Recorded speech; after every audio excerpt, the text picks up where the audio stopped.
Geng, Assalamualaikum dan salam sejahtera semua. Geng, aku sebenarnya dah 2-3 hari tak buat video sebab aku bawa baik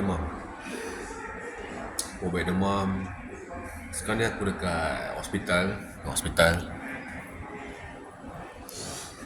Anak aku nombor 2 masuk hospital, geng. Masuk ni lah, kena tahan awak sebab dia setiap kali makan muntah. Tadi cek dekat dengan MA pun kata macam bunyi kahak. So tu yang aku buat kat sini tu. 2-3 hari memang aku tak boleh buat video sebab keadaan tak mengizinkan. Kesihatan pun kesihatan tak berbaik. Jadi pada korang semua yang penonton aku, kawan-kawan aku, saudara mara aku pun yang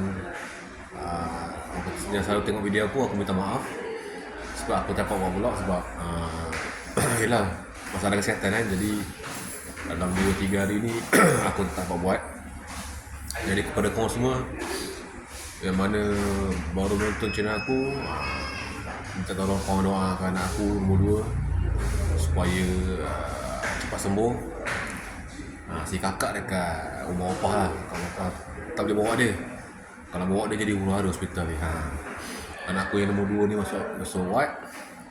Jadi aku minta doa korang semua, doakanlah kesembuhan aku supaya pulang baik.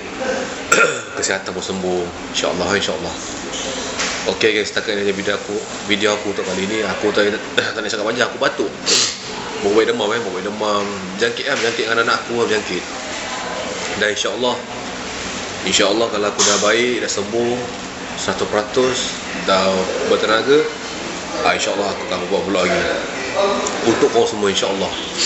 Okay, terima kasih siapa yang menonton, terima kasih support, terima kasih setia menonton video aku, banyak info semasa aku semua. Okay guys, setakat ini saja video aku untuk kali ini. InsyaAllah ada rezeki kita jumpa lagi. Okay. Assalamualaikum.